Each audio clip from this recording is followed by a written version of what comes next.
जिंकम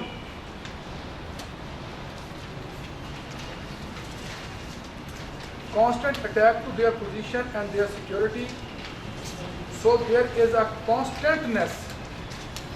In cuprum you have an intermittent attack, in zincum you have constant. So you have restless feet. Constantly alert, restless hands, and then there is complete faked out brain and nervous system. ये जब doctor के पास बैठा हुआ होगा ये patient है, इसको आप वॉच करेंगे तो ये इसका ये जो है ये बैठेगा,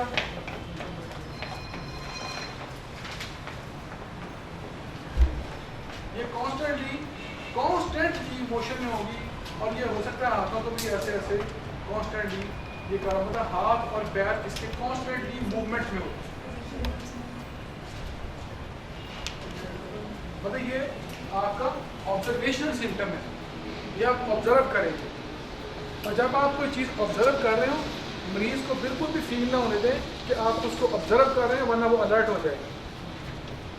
तो मुझे यहाँ पर डॉक्टर राजन संकारन साहब का एक केस याद है जिसमें सर ने बड़ी एक कहा कि पता नहीं आयरलैंड से या किसी और मुल्क से पेशेंट एक आया, इटली से पेशेंट आया, किसी डॉक्टर राजन संकारन के पेशेंट ने उसको रेफ़र किया कि आप उधर चले। तो डॉक्टर साहब अब आपको पता ही है डॉक्टर साहब हैंड जेस्चर पे बड़ा फोकस करते हैं, हैंड जेस्चर आप दिखाने की देर है उस पर सवाल शुरू हो जाते हैं। तो वो बंदा जो है ना डॉक्टर साहब कहते हैं कि मुझे जो भी जवाब दे रहा था वो घंटा एक ऐसे ही बैठा, भूख लगती है, अच्छा क्या तकलीफ है, तकलीफ बता दूँ। डॉक्टर साहब मुझे ख्याल आया जब 45 मिनट गुजर गए कि यार ये हाथ नहीं छोड़ रहा, क्यों नहीं छोड़ रहा। कहते मैंने कहा कि आप हाथ क्यों नहीं छोड़ रहे, हाथ छोड़ के बाद में रिलैक्स हो जाए। कहते नहीं, क्यों। डॉक्टर साहब ने कहा क्यों, ऐसा क्यों कर रहे हैं। कहते वो जिस बंदे ने मुझे भेजा आपके पास उन्होंने कहा कि यार बात ये है कि डॉक्टर साहब बहुत इंटेलिजेंट हैं और बड़े काबिल हैं, लेकिन मसला ये है कि अगर तुमने उनके आगे को हाथ हिला दिया उन्होंने फिर केस को इतना लंबा करना है कि आप 4-4 घंटे भी लग जाते हैं, हाथों के इशारों पर बात करते हैं और उनको बहुत सादा लफ्ज़ों के मतलब नहीं आते, जैसे टाइट, प्रेशर। अच्छा डॉक्टर साहब ने कहा कि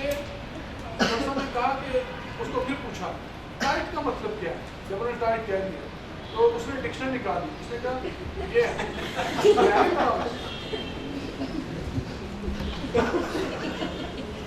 ऐसा भी ना हो कि मरीज को पता चले कि डॉक्टर ये ऑब्जर्व करता है, तो ऐसा ना हो कि वो रुक जाए, हमें कुछ ना बताएगा, है ना।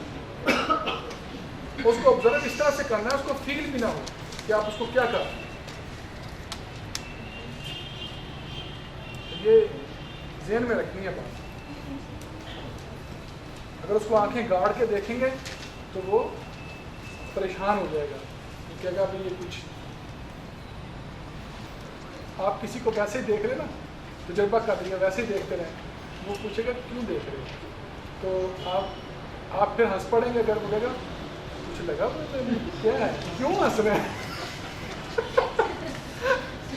तो ये जो था ना किसी को मतलब आप ऑब्जर्व करें, उसको ऑब्जर्वेशन ना करने दें।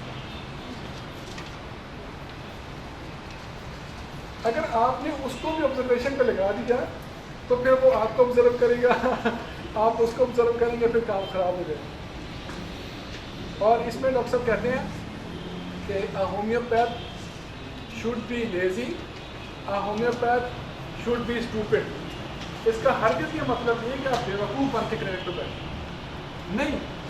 आप मरीज़ के साथ बिहेव ऐसे करें उसको पता चले कि मतलब डॉक्टर इस तरह नहीं देख रहा मुझे, इस तरह से मुझे ऑब्जर्व नहीं करा, जिस तरह वो अवेयर हो जाए। तो कोई लफ्ज़ बोलता है तो आप उसको पूछने के लिए ज़रा बेवकूफ़ बन जाए।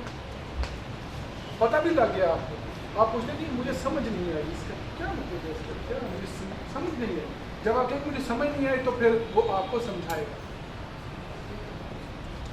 एक अम्मा जी थी तो मैं मुझे कहती है इधर गोला है मेरे, वो चढ़ जाता है ऊपर, ऐसे ऐसे ऐसे चढ़ता है फांस के यहाँ से, गोला है मुझे समझ नहीं आई।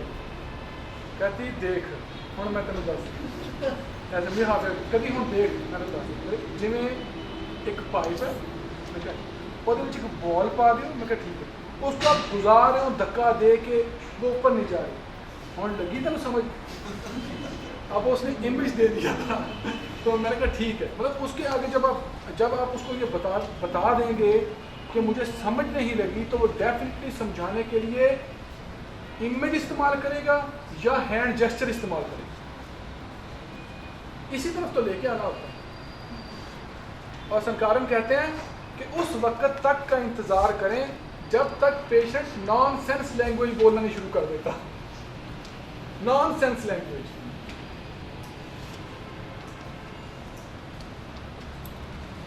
जो लॉजिक वाली बातें होती हैं वो सेंसेशन तक नहीं ले जाती, इन लॉजिक बातें सेंसेशन तक ले जाती। एक स्टेज उसकी गुफ्तगू में आप वो ले आते हैं जब मजबूरन वो आपको समझाने के लिए हैंड जेस्चर और अजीबो गरीब वर्ड्स इस्तेमाल करने शुरू कर देते हैं। आपको समझ नहीं आ रही बात, मुझे समझ नहीं आ रही। तो वो इटली वाले पेशेंट ने ऐसे कहा था कि डॉक्टर बहुत काबिल है लेकिन उसको छोटे छोटे सिंपल लफ्ज़ों के मतलब नहीं आते, तो डिक्शनरी भी साथ लेके जाना।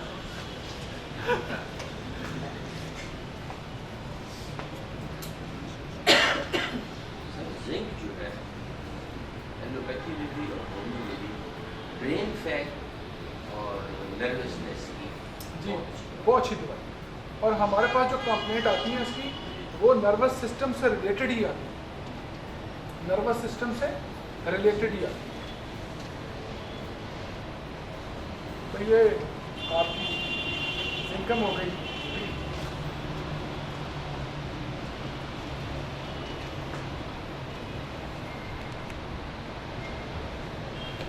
आगे है आपके पास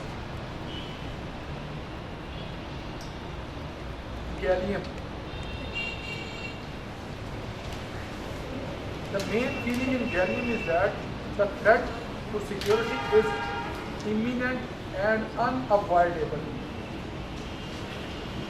इसके अंदर ये है कि जो भी जिस किस्म का भी थ्रेट उसकी सिक्योरिटी को लाहक है वो कहता है कि इससे अब बचाव कोई मुमकिन नहीं है, कोई तदबीर मेरी काम नहीं करेगी, अब ये हो के रहेगी। आउट ऑफ ये कैंसर की करीब जी कैंसर वायरस की करीब जी जी ठीक है, मतलब ये जो होने जा रहा है वो कभी भी इसको टाला नहीं जा सकता। मेरी कोई तदबीर, मेरी कोई कोशिश इसको जो है वो जो मेरी सिक्योरिटी छिन रही है इसको रीगेन नहीं कर सकती।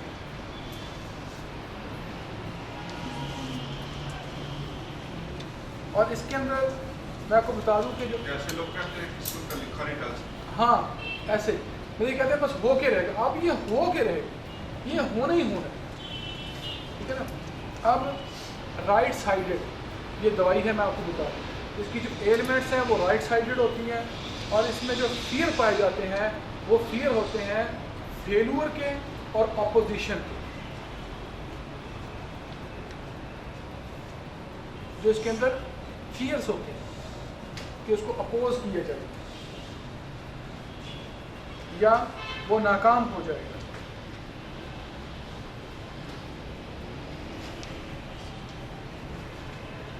आगे आपके पास है germanium.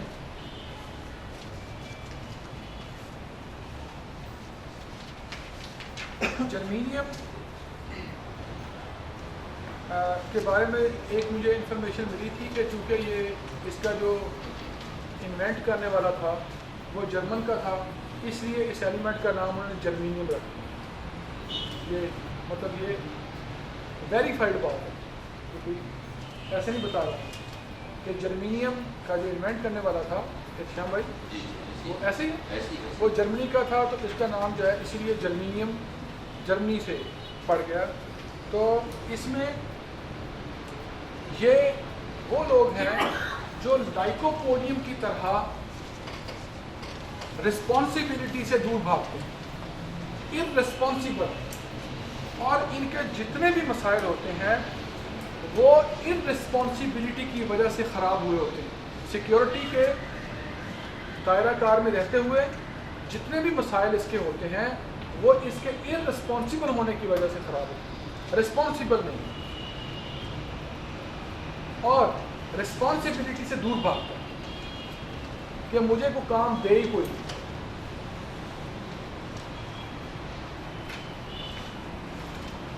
There is a failure to protect their security in face of attack. The attack has already happened. I cannot prevent it. दूसरी हालत ये है कि ये कहता है कि मेरी जो सिक्योरिटी है उसको जो अटैक हो चुका है, जो तबाही हो चुकी है, वो किसी सूरत उसकी तलाफी नहीं हो सकती।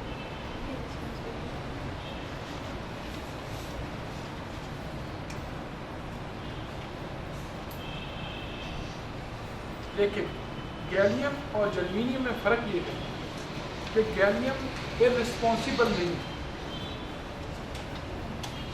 गैलियम जो है वो रिस्पॉन्सिबल, उसमें इस तरह की चीज़ नहीं है, और उसके जो इश्यूज़ हैं वो इररिस्पॉन्सिबिलिटीज़ की वजह से ख़राब नहीं होती।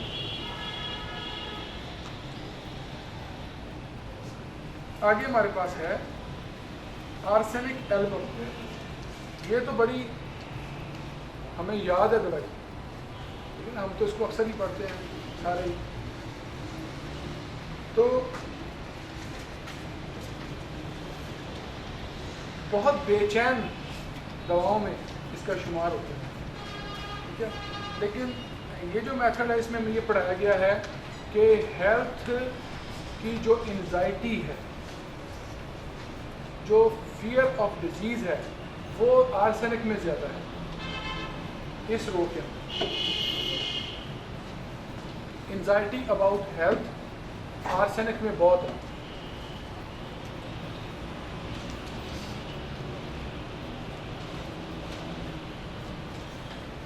ख्वाब इसको चोरों के आते हैं, चोरी से इसको डर भी लगता है। अच्छा,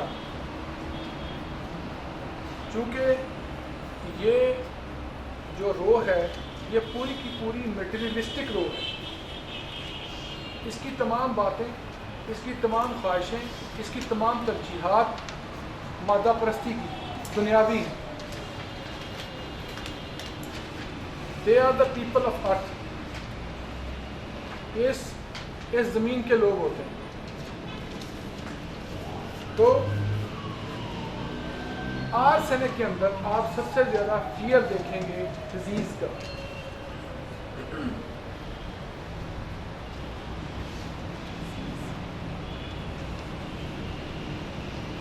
और अगर आप इसको ज़्यादा प्रोब करें, ज़्यादा इसको अच्छा किसी मैथमेटिकल से देखें, तो कैंसर का फियर ज़्यादा है। मैलिग्नेंट डिजीज़ और विथॉल्कस ने लिखा है